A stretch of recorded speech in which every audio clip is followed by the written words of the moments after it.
오늘 성년주의를 맞이해서 버릴 것 버리고 새날을 향해 라는 제목으로 함께 말씀을 나누겠습니다. 여러분, 버릴 것을 버리지 못하면 짐이 되고 맙니다. 2주 전에 모처럼 식구들과 집안 청소를 한 적이 있습니다. 그간 쌓아놓았던 헌옷들도 만만치 않았고요. 또 헌입을 잡동사니 보통이 아니었습니다. 하루 만에 다 끝날 줄 알았는데 하루에도 다 끝나지 못할 정도로 많이 나왔습니다. 식구들과 짐 정리하면서 무엇을 버리고 무엇을 남겨야 되는가, 그때 제가 저희 식구들한테 한 얘기가 있습니다. 마음에 감동이 없는 것은 다 버려라. 제가 그 얘기를 지어낸 것은 아니고요. 정리 달인으로 유명한 곤도 마리라고 하는 일본 여성이 있습니다. 그가 쓴 인생이 빛나는 정리의 마법이라는 책이 있는데, 이 정리의 달인이 한 얘기입니다. 그는 이렇게 말합니다. 설레지 않으면 다 버려라. 마음에 설렘이 없으면 버려도 된다는 거예요. 일리가 있죠. 우리가 지난 한 해 동안을 보내오면서 버려야 될 대표적인 것들이 있습니다. 가령이 나를 몹시 아프게 했던 것들, 나를 곤혹스럽게 했던 일들, 또 나로 깊은 상처가 생기게 했던 것들, 이런 모든 것들을 다 버려야 합니다. 만약 이런 것을 그대로 간직한 채 새해를 맞이하려고 한다는 것은 마치 나는 계속 불행한 삶을 살겠다, 그래도 괜찮다, 이런 것과 똑같은 거예요. 버릴 때 버리지 못하면 그냥 반복적인 그 불행의 삶은 이어질 수밖에 없는 거잖아요. 그리고 또 하나, 반드시 우리가 버려야 될 것이 있는데, 그것은 다름 아닌 나도 전혀 감동이 없는, 전혀 무감각하게 그리고 무덤덤하게 지내었던 시간들, 이런 모든 것들도 버려야 하는 겁니다. 사실 가만히 지나온 날들 돌이켜보면요, 그저 무덤덤하게 지내었던 시간들이 더 많아요. 나로 정말 감사, 감격과 감동 속에 살아갈 귀한 시간들인데, 그렇지 않고 그냥 무덤덤하게 보내는 시간들이 얼마나 많은지 모른다고 하는 겁니다. 여러분, 2019년이라고 하는 시간이 이제 더 이상 우리 인생 가운데 찾아오지 않아요. 돌이킬 수도 없습니다. 이 2019년은 하나님 우리에게 주신 특별한 선물이었습니다. 하나님이 우리 향한 배려였습니다. 생명의 시간이었어요. 그런데 천금으로 줘도 만금으로도 바꿀 수 없는 이 2019년의 시간을 우리가 그 생명 주신 하나님 앞에 어떤 감동도 감흥도 감사도 없이 지냈다고 하는 것, 무덤덤하게 지냈다고 하는 것, 이것이 오히려 이상한 것 아닐까요? 그렇다면 왜 우리는 이렇게 한 해 동안 정말 우리에게 준 이 귀한 시간들, 소중한 생명들을 이렇게 어떤 감동이나 감사, 감격도 없이 이렇게 무덤덤하게 지내왔던 것일까? 이것을 같이 좀 보기 원합니다. 오늘 본문의 1절의 말씀, 예수님께서 거기를 떠나서 고향으로 가셨다라는 말씀이 있습니다. 여기서 거기서라고 하는 것은 가버나움이라고 하는 것을 의미하는 것인데, 이 가버나움에 예수님이 들어가셨을 때에 놀라운 치유의 기적을 행하시지요. 회당장 야이로의 집에 들어가셔서 그의 딸을 고쳐주셨습니다. 또 그 집을 향해 나아가는 그 길가에서 만났던 12의 혈병 앓던 여인의 그 병도 치료해 주셨습니다. 놀라운 그 예수님의 능력과 기적을 행하셨던 그곳이 가버나움인데, 그곳을 떠나서 고향 나사렛으로 가던 길이었다고 하는 겁니다. 그런데 이 가버나움과 나사렛은 지역적으로 매우 인접한 곳이었어요. 말하자면 이 가버나움에서 어떤 특별한 일이 생기면요, 금방 소문이 퍼져나가서 이 나사렛 이 성읍에도요, 그 일들이 아주 실시간으로 전달이 되었던 그러한 지역적 조건을 갖고 있었던 곳이었습니다. 예수님이 가버나움에서 행했던 모든 일들이 전부 다 예수님이 그 나사렛에 들어가기도 전에 소문으로 이미 그들은 알고 있었다고 하는 거예요. 아니 그것만 아니어도요. 이미 예수님은 유명 인사였습니다. 모든 사람들이 예수님을 다 알고 있었어요. 그러니 더더군다나 예수님께서 성장하셨던 그 나사렛에 들어가고 있으니 얼마나 많은 사람들이 예수님을 환영하고 환대하며 기뻐했겠습니까? 그러나 오늘 말씀 보니까 너무너무 의아하게도 이 나사렛 사람들은 예수님을 반겨하지 않습니다. 오히려 예수님께 편견 어린 시선으로 바라봅니다. 예수님이 이 나사렛에 들어가셔서 회당에 들어가셔서 말씀을 증거하실 때에 많은 사람들이 그 말씀을 들으면서 놀라면 금할 수가 없습니다. 그런데 또 한편으로는 그 예수님의 말씀을 듣는 가운데 이런 반응이 나타납니다. 오늘 3절의 말씀 보니까 이 사람이 마리아의 아들 목수가 아니냐라고 말합니다. 제가 이 대목에 대해서 말씀을 여러 번 드린 적이 있습니다만 여러분 다시 한번 기억해 보십시오. 이 사람이 목수의 아들, 마리아의 아들 목수가 아니냐? 여러분 이 시대는 북의 사회였습니다.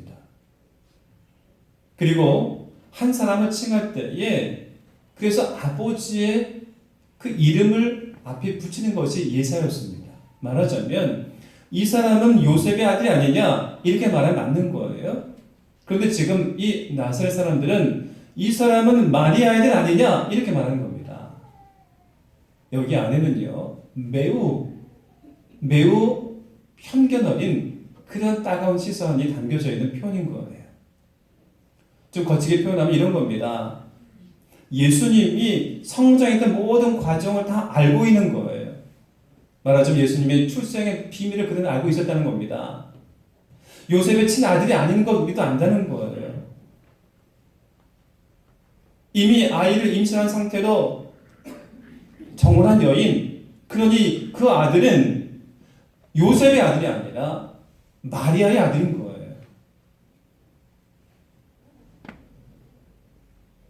그와 같이 근본도 모르고 출신 성부도 명확치 않은 저 사람이 어떻게 우리의 메시아가 될 수 있겠는가?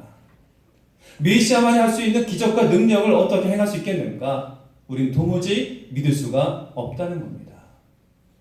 그분이 전한 말씀조차도 어떤 권능의 말씀도 그들은 받아들일 수가 없다는 거예요. 말하자면 예수님이 바로 그들에게 가까이 찾아오셨음에도 불구하고 그들이 갖고 있던 주관적인 경험, 자신들의 생각, 자신들이 갖고 있던 그 모든 지나왔던 이 쌓였던 경험치가 결국에 예수님을 받아들이지 못하는 그런 원인이었던 거예요. 바로 옆 동네에서 예수님이 행하셨던 모든 생생한 그 팩트, 그 기적과 능력의 역사는 이들에게만큼은 언제나 가짜 뉴스에 지나지 않았던 거죠. 믿을 수가 없는 가짜 뉴스인 겁니다. 이들에게 예수님이 어떤 반응을 보이셨는가 하면 오늘 오전에 말씀 보니까는 거기서는 아무 권능도 행하실 수 없어 라고 되어 있습니다. 어떤 권능도 예수님이 행하지 않으셨다는 거예요.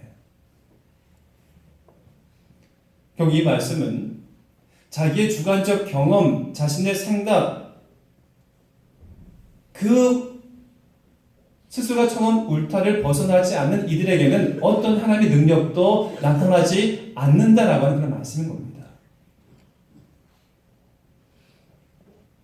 여러분 금년 한 해 동안 지내오시면서 여러분이 만난 예수님은 어떤 분이셨습니까?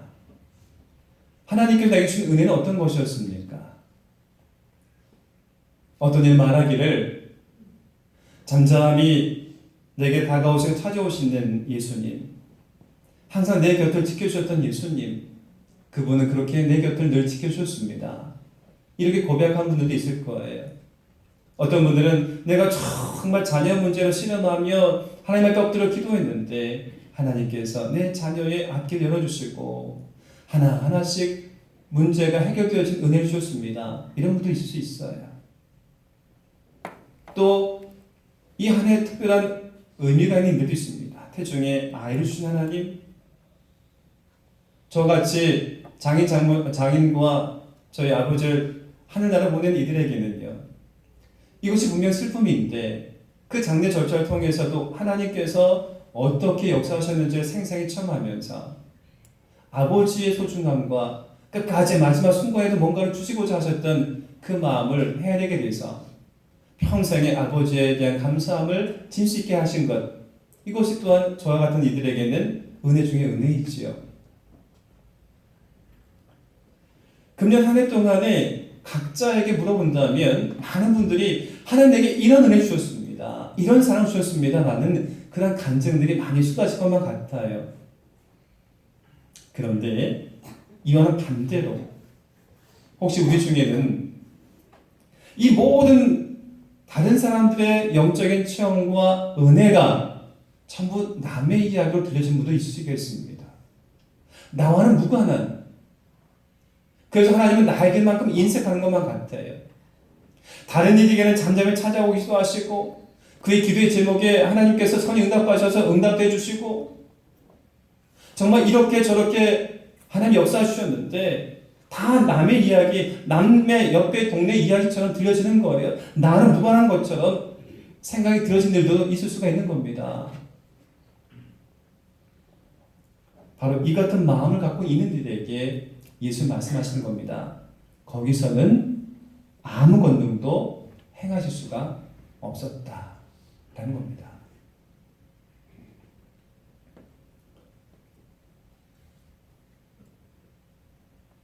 하나님께서 우리에게 찾아오신 것은요, 옆 동네에 찾아오신 것이 아니에요.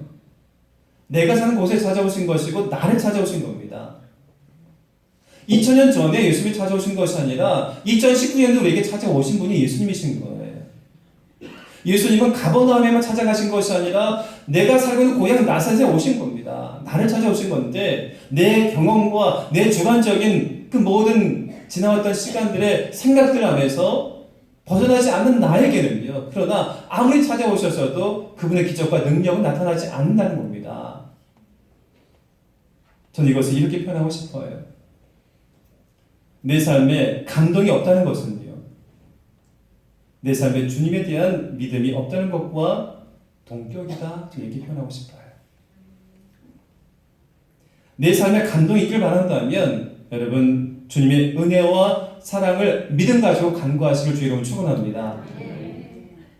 믿고 구하셔야 되는 거예요. 내 경험의 울타리를 벗어날 수 있어야 되는 겁니다.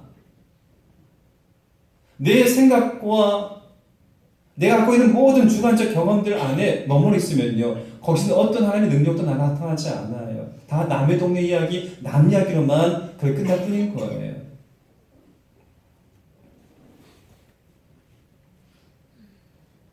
여러분, 조금 심각한 얼굴인 것 같아서 좀 편하게 이 말씀을 좀 돕기 위해서 한 영상을 준비했습니다. 이 영상은 아주 꼬맹이가 자기 할머니를 전도하려고 그 교회 목사님으로부터 들은 말씀을 나름대로 요약해가지고 촬영해가지고 보냈던 그 내용인데, 유튜브 상에서 너무너무 유명한, 저에게도 참 웃음도 주고 또 나름 생각도 하게 하는 거라서 한번 여러분과 같이 공유하기를 원합니다. 같이 한번 보시고 말씀 이어가겠습니다. 할머니, 내가 비디오에서 봤는데 김호주 목사님이 얘기했어. 비디오 너무 감동이야. 그러니까 어떤 거지가 있었어. 근데 그 거지가 밥을 못 먹어가지고 죽을 뻔했어. 근데 그때 왕이 그 길을 거르고 있는 거야. 그러니까 왕이 이랬어. 너는 이제 내 아들이다. 너는 이제 궁전에 와서 나랑 같이 살 거다. 라고 말했어. 근데 그렇지. 그리고 손님이 따라가다가 이제 왕은 말했어. 네가 나를 따라갈 거면 네가 있는 것을 다 버려야 돼. 다 버려. 왜냐면 그 그래서 소녀는 자기 물건들을 팔아봤어. 먼저 깡통. 그 깡통이 없었다면 밥을 못 먹어. 굶어 죽을 뻔했어. 그 다음에 이제 당뇨를 팠어. 그렇게 바람이 불을 때 담요가 지켜줬지. 근데 그 담요랑 깡통을 버리라는 거야. 너무 심각하지 않아? 그리고 마지막 수저는 제일 아끼는 거였어. 수저가 없었으면 밥도 못 먹었을 거야. 수저를 가장 좋아했어. 근데 그거를 다 버려. 그러니까 왜 버려야 돼? 그냥 나랑 같이 공고를 갖고 가면 안 되냐고. 근데 왕의 생각 아니면 말에 바뀌지 않아. 안 돼. 다 버려야 돼. 아니면 너 아직도 거지로 살 거야? 아니면 나랑 같이 와서 궁궐에서 살 거야? 이걸 다 버리라니까. 그러니까 지금 김우주 목사님이 말하고 있는 뜻은 하나님 진짜 막 하나님보다 뭐를 더 좋아하면 안 된다고. 하나님이랑 같이 해골로 갈 거면 아무것도 들고 갈 수 없어. 깡통 그런 거를 갖고 가면 지금 하나님이 보시기에는 우리는 지금 거지야. 우리는 풀sin 여기에 sin이 너무 많아. 우린 지금 거지야. 근데 하나님이 우리를 그렇게 사랑해서 지저스를 보내서 죽었지. 그러니까 3일에 일어났어. 그러니까 이걸 다 버리고 하나님을 믿으러 헤불로 가는 거야. 자, 이제 할머니 잘 들었지? 거지 스토리. 이제 끝이야.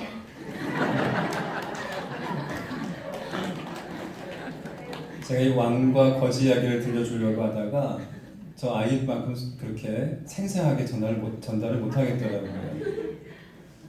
여러분, 이 이야기 속에 등장하는 거, 여러분, 이 거지의 입장에서는 자기의 경험으로는요, 깡통이 없으면, 밥그릇이 없으면 도무지 못 살 것만 같은 거예요. 담요가 없으면 추위를 막을 수가 없는 것 같이, 또 당연히 이 거지의 입장에서는요, 수저는 생명과 같은 거잖아요. 내 경험으로는 버릴 게 하나도 없는 거예요. 내 주관적인 이 살아왔던 모든 과정들을 돌이켜보면은 버릴 게 하나도 없는 거예요. 그런데 그 버리지 못하는 것 때문에 하나님의 능력이 나타나지 않는 겁니다. 금년 한 해 동안에 나를 무덤덩이에 만드는 것들은요, 다름 아니라 내 주관적 경험 때문인 거예요. 이 모든 것을 과감하게 새로운 해를 맞이하기에 앞서서 내 아픔도, 내 슬픔도, 내 상처의 모든 기억들도 버려야 되겠지만, 나로 무감각하게 만들었던 나의 경험, 하나님의 능력이 나타날 수 있는데 그것을 찾아냈던 나의 모든 주관적인 것들을 전부 다 버리시고 새로운 마음으로 새날 향해 나가시게 되기를 주의 이름으로 축원합니다. 그때 비로소 우리에게 주의 기적과 능력이 나타나게 될 거예요. 자, 그렇다면 우리가 새날 향해 나아가야 되는데, 또한 여기서도요, 이 나사렛 사람들이 갖고 있었던 것을 한번 엿볼 필요가 있습니다. 이 나사렛 사람들에게 붙여졌던 별명이 하나 있었는데, 아마리치라고 하는 별명이에요. 아마리치. 이 말은 땅의 사람들이라는 뜻을 갖고 있습니다. 가난과 빈곤의 사람들, 그런 뜻이에요. 이 나사렛 사람들은 실제로 삶의 이 현장도 많이 어려웠지만 당시에 다른 지역의 사람들에게 멸시받고 천대받던 그런 것도 사실이었습니다. 이 나사렛 출신이 다른 지역에 가면 너 어디서 왔니? 나사렛에서 왔는데요. 그 말을 할 수 없을 만큼 그는 위축돼 있었어요. 실제로 요한복음 1장 46절의 말씀 보면 예수님의 제자였던 빌립이 나다넬이라는 사람을 만나서 그를 예수님께로 전도하고자 할 때에 이 나다넬이 뭐라고 얘기합니까? 예수님께 하면서 다 얘기 듣고 나니까는 아니 나사렛에서 무슨 선한 것이 나올 수가 있어? 라고 얘기합니다. 그 시대의 나사렛이 어떠한 지역인지 가늠할 수 있는 그런 대목이지요. 그런데 당시 사회적인 차별이나 또 사람들에게 편견을 받고 있던 곳이기도 하였지만은 그들 스스로도 자기들도 이 나사렛에서는 어떤 선한 것도 나올 수가 없다라고 하는 그런 열등감과 자격지심을 갖고 있었던 거예요. 우리가 할 수 있는 게 뭐가 있어? 이 지역 출신은 아무것도 할 수 없어. 외교의 사람들이 아닌 그들 스스로도 무언가 해낼 수 있다라고 하는 자신감을 다 상실한 채 그렇게 무기력한 하루하루를 보내고 있었던 거예요. 바로 그들 가운데 예수님이 찾아가신 겁니다. 제가 금년 이 설교단에서 말씀을 증거하면서 자주 인용했던 말씀이 있습니다. 이사야서의 말씀인데 하나님께서 선지자 이사야를 통해서 바벨론 포로로 끌려가는 그들에게 선포하게 하신 말씀입니다. 그럼 이 말씀을 한번 다시 보시기 바랍니다. 이사야서 43장 18절 19절의 말씀인데 한 목소리 이 말씀을 받들어 읽어보겠습니다. 함께 하겠습니다. 너희는 이전 일을 기억하지 말며 예전 일을 생각하지 말라. 보라 내가 새 일을 행하리니 이제 나타낼 것이라. 너희가 그것을 알지 못하겠느냐? 반드시 내가 광야의 길을 사막의 강을 내리니. 아멘. 이제 이 말씀 기억나시죠? 사막에 뭘 내리겠다고요? 사막에 강을 내리겠다. 광야의 길 내리겠다. 하나님의 약속의 말씀이에요. 도무지 사람이 살 수 없는 생명이 존재할 수 없는 사막에 강이 나면요 생명의 싹이 움터게 되어 있는 겁니다. 광야라고 하는 것은 동서남북 길 나지 않는 것이 광야잖아요. 그곳에 한 길을 내신다는 거예요. 여러분 이 말씀 기억나시죠? 하나님 우리에게 한 약속의 말씀이에요. 이어진 말씀 이사야서 51장 3절의 말씀도 같은 맥락이죠. 나 여호와가 시온의 모든 황폐한 곳들을 위로하여 그 사막을 에덴 같게 그 광야를 여호와의 동산 같게 하였나니 그 가운데 기뻐함과 즐거움과 감사함과 창호하는 소리가 있으리라. 사막을 에덴 같게 하겠다. 광야 여호와의 동산 같게 하겠다. 하나님의 약속의 말씀이잖아요. 그런데 이 말씀이 선포되어졌을 때에 이 말씀을 받는 백성들의 반응은 어떻겠습니까? 두 부류로 나눠져요. 한 부류의 사람들은 그 말씀 들을 때에 그 말씀을 부정적으로 받아들입니다.